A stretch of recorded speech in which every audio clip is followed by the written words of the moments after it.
I have no idea what today's date is. All right, we are live. It is Social Media Wednesday, and today is the 22nd of April. There is a new change from Facebook regarding their algorithm, and that's what we're going to be talking about today. And as usual, I have Sarah Giometti, with Pravaro Marketing. Good morning, Sarah. Good morning, Ryan. How are you? I'm doing good. Sorry we're a little late. I had a little technical snafu with my computer. The cameras and the microphone didn't come up, and a reboot at the last minute. And you're replaying. There is a new change. And I don't know where. All right, give me a second. I'm sorry. We're going to be talking about today. I have no idea where I'm replaying at. Maddie, excuse me. I didn't open anything, darn it. This is just going to be one of those days. I apologize. It was me. Oh. I didn't open anything, I promise. Oh, it is definitely going to be one of those days. All right. Well, let's do our best to just recenter focus. Basically, we should all know by now that Facebook updates their algorithm. I don't know how regularly, but the fact is we do not get a direct feed through Facebook like we do Twitter. It's actually filtered. And just like Google likes to change their algorithm, Facebook likes to change their algorithm. However, lately or recently, they made 3 major changes, and that's what I'd like to talk or discuss with you today.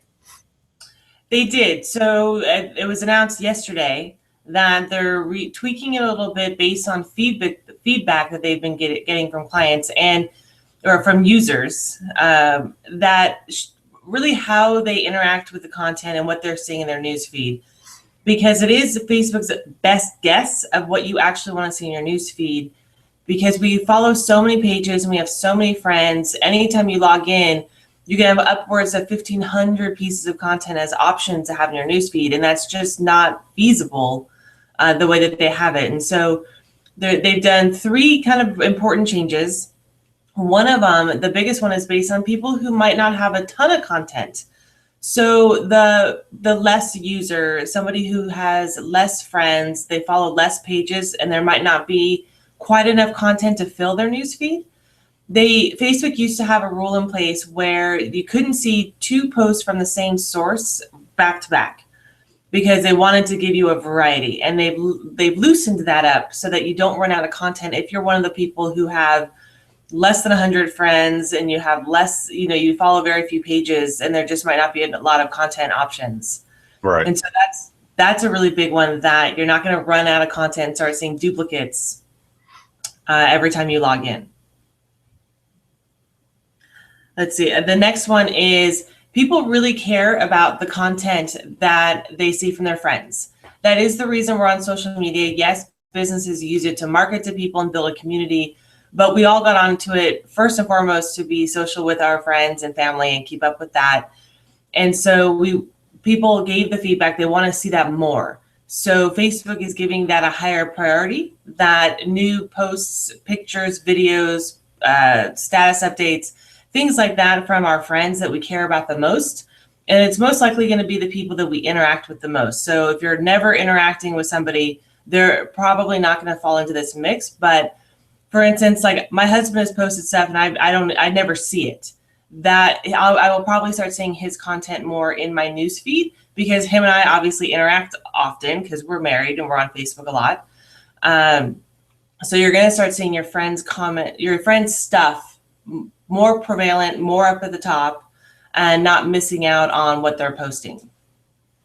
Okay, perfect. And then the number 3 one is?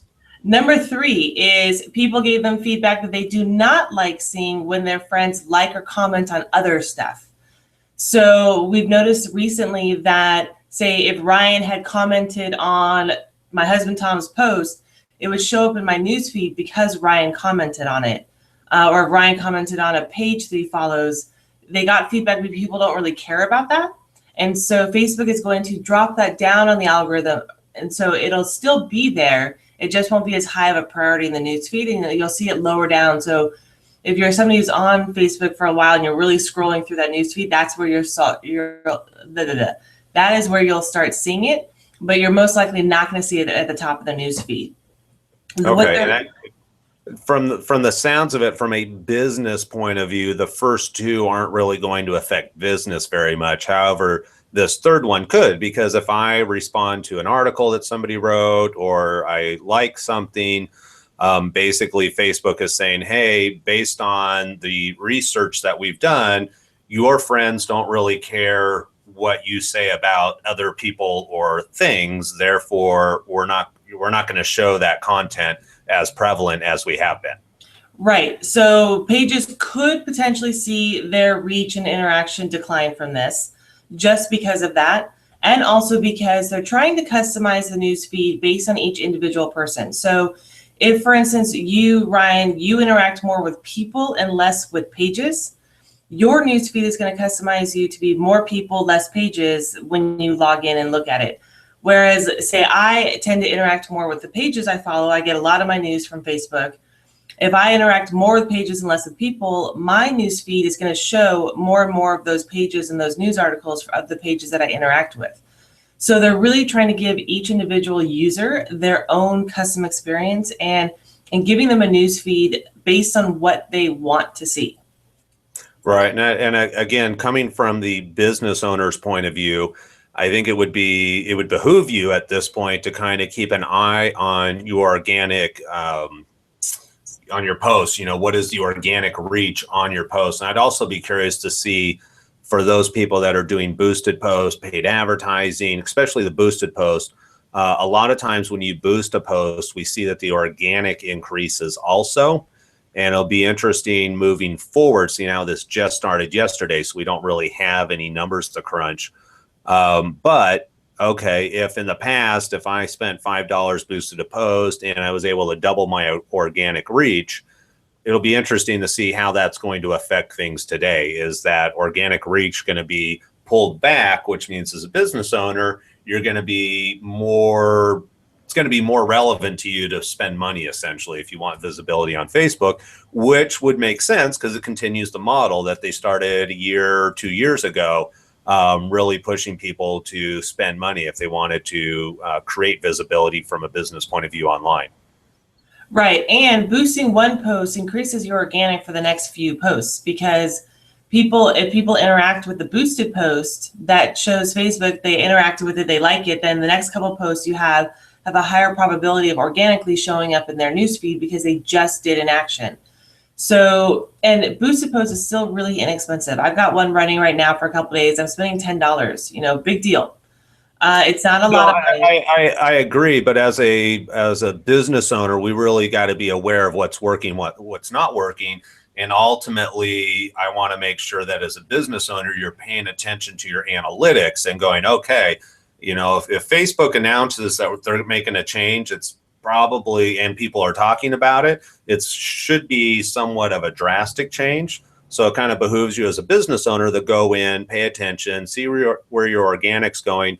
You know, and the other thing, based on what you just said, that I thought of also is that if you can get more engagement out of your post, it's going to help you down the road, because basically if Facebook is saying, look, we're really going to pay attention to if people are engaging with you, yes or no. If they're not, you're probably going to drop down. If they are, we might keep you at the same level or push you up. Right. They're really trying to individualize the results. So for, like you said, for a business owner, paying attention to analytics, see what's working, what's not, utilizing the boosted posts very strategically to help increase the organic for the next few posts that you do, but boosting your own content to make sure people using custom audiences also could be really powerful. In people who, one of the custom audiences you could do is the retargeting. They go to your website, you target them again on Facebook. That's someone who's already engaged in you. They're more likely to engage with you on Facebook if they've been to your website and looked at stuff. And then that, again, it builds that interaction where you start showing up in that individual's newsfeed more often because they've interacted with you a couple of times. Right. And I think ultimately it just goes back to the core of what social media should be, and that is really building a community.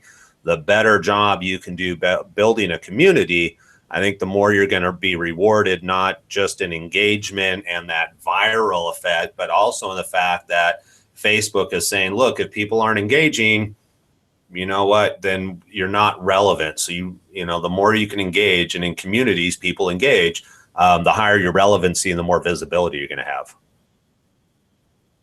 Right. And it really still goes down to, like you said, building the community, having really relevant content to your followers, and being social, talking to them as if they're standing right in front of you, having that interaction and being relevant to them. So, and that's where we keep going back to that 70-20-10 rule, where 70% of your content is just education, information, what's going on in your community. It's Wednesday, weekend's coming. Do you have a festival going on, or something in the community that you can add that in there that's relevant? So it's not all about you, and build that engagement and having people comment and having a call to action in your post. There's a lot of things that you can do to stay relevant, but you definitely want to be paying attention to what's working and what's not, because that relevancy is really going to matter moving forward. Yeah, definitely. All right, Sarah, if you could do me a favor, because it's 10 a.m., if you could highlight the 3 points again, that and those changes were yesterday, correct, with Facebook?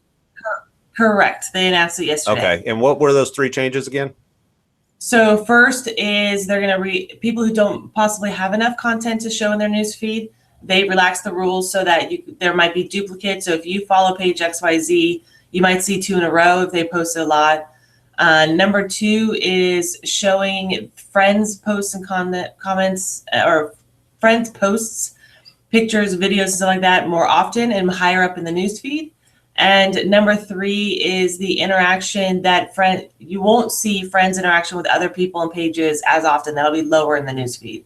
All right, perfect. So as business owners, make sure you're paying attention to your analytics, as this one, especially number 3, if if I go and I like Pepsi as an example, maybe they made a cute post and I respond to it.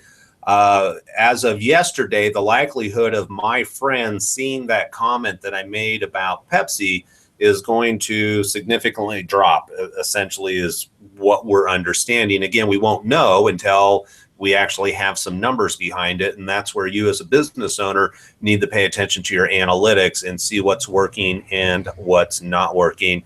All right, Sarah, as always, I appreciate your time, and looking forward to next week's broadcast. We'll talk to you then. Thanks, Ryan. Always a pleasure. All right. Bye. Bye.